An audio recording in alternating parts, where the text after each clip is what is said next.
Well, good morning, everybody. Welcome to Art 101. Today we're going to be gessoing canvases. As you can see, I got a ton of them over here, including some down here that need to be redone.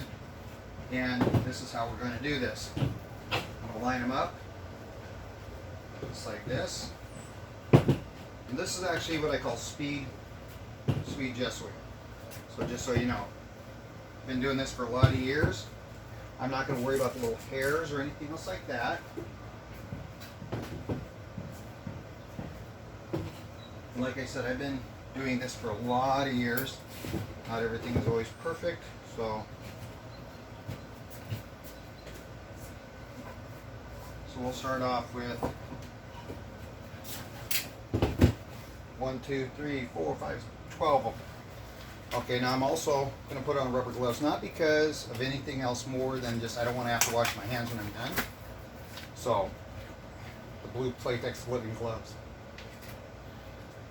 We'll make sure you wear clothes that you don't mind getting a little mussy. I'm also using a Sherwin-Williams deck and stain brush. It's the 4-inch one, and you can see it's got a wide bristle on it. Also the same thing, you want to make sure this is wetted down completely, and when you got it completely wetted down, shake off the water, and then do this, and that's going to clean out whatever's left in there. Now I'm using an Artist Loft.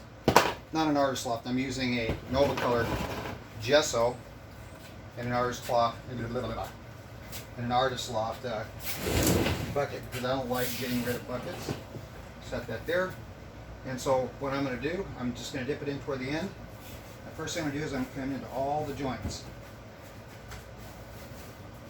And I'm not going to worry about those little hairs in there. And we're in Arizona heat, so you got to work fast, clean, and effective. You cannot be mucking around. Turn it. Turn it. There we go. Go back in again.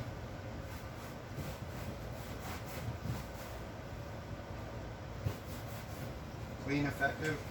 And I do the backs first, simply because it helps seal those backs. It also, those little hairs, it gets those hairs down. And the hairs are basically little pieces of material when you're stretching these. When you're cutting the canvas, it usually has a tendency of getting there. Okay, and since it's so warm, I'm only going to do 6 at a time. So from that point there, I'm going to come here. There are various ways of doing this, and notice I'm not really trying to control the gesso, but I am scrubbing it in. I'm packing it in the corners.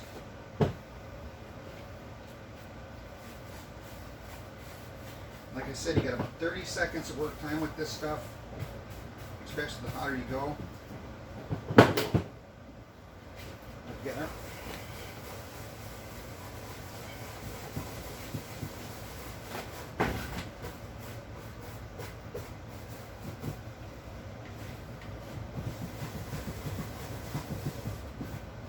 I think I can trust it where I can do more than 2 at a time.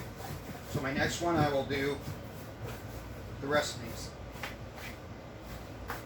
Clean off the edges. Make sure all that's all there.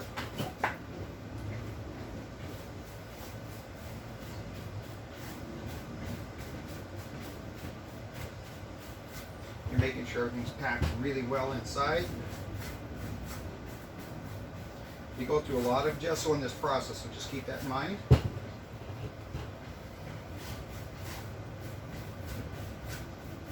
want to work quick, fast, and efficiently.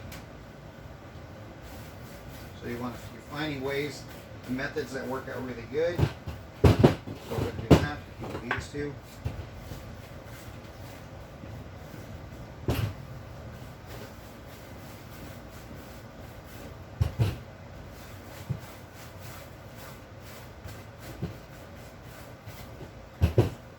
Test it out first, make sure you're not, if you're in the middle of summer, you're doing this outside, just remember, things are going to dry a lot faster, a lot quicker.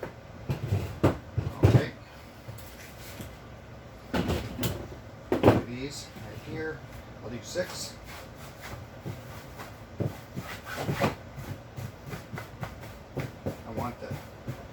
gesso packed in there.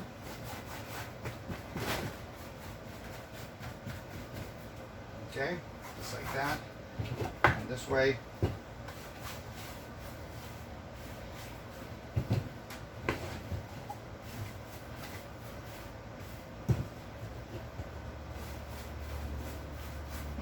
Okay. Remember, it's really hot out here, so I want to get things knocked out. I don't want to have things sitting for very long. So, put those together. I'm going to move this down so you can kind of see this.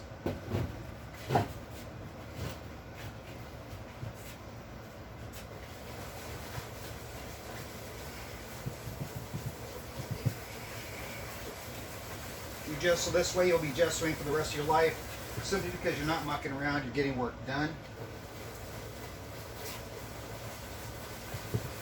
And I think you might be able to hear the brush. I'm really grinding this gesso in. And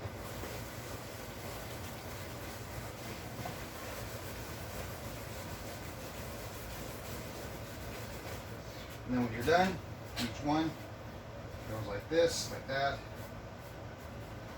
Make sure you clean up here. And so yeah, this is still cool enough out here. I can have a little bit of extended work time.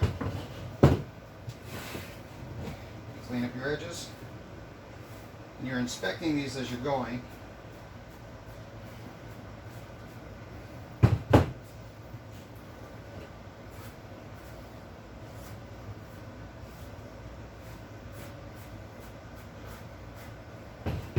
Because you want your surfaces, your corners, you want everything to look good. That's the reason why you do this all the way around.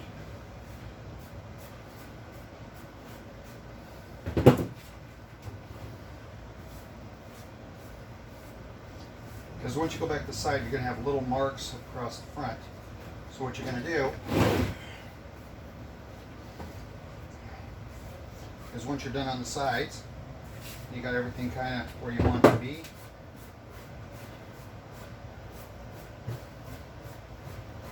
And you're always looking at all the surfaces. Third inspection. So basically you're doing like 3 inspections on each one. Okay, we're going to do these last 4, and then I'm going to call it. And so this is how you do, I don't care what the size of the canvas is, this works. So do your centers.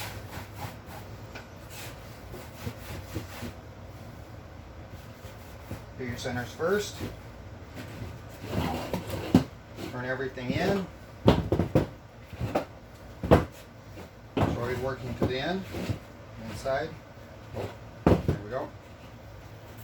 Do it again. Conserve your movements so you're not wasting a lot of time.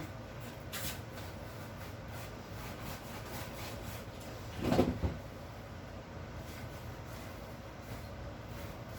takes practice, and it takes being innovative and thinking through the process to make sure that when you're done with all these,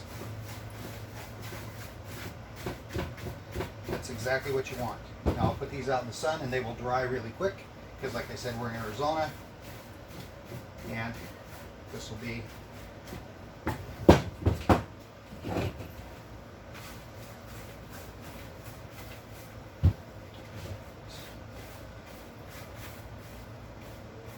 there's one of those hairs. You can kind of see that. If it's too long, pull it.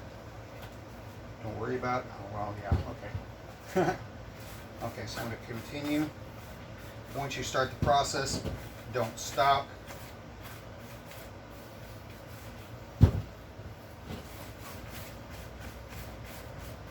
How many of these can you do in an hour? Because you don't have time to be mucking around and you're trying to get business going. Okay?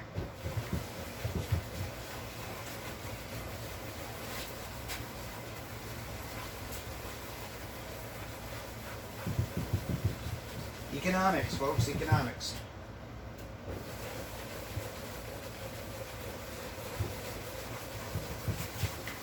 I go through probably 25 gallons of gesso a year on average, because I'm buying them in 5-gallon buckets.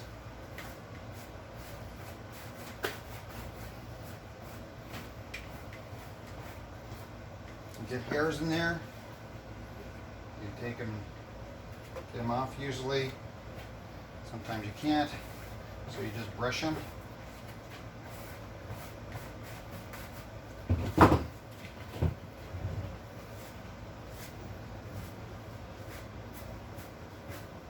Feather off the edges there. Remember to inspect your canvas after it's done, because you really want your canvases to look professional. Okay? You don't want to have a bunch of nasty looking things on there. So I'm going to continue with the rest of these. I'm going to put these out in the sun. Hopefully you enjoyed this video, and let me know what you think in the comment section below, or if this is on my website. Take a look. Holy crap, it's hot out here.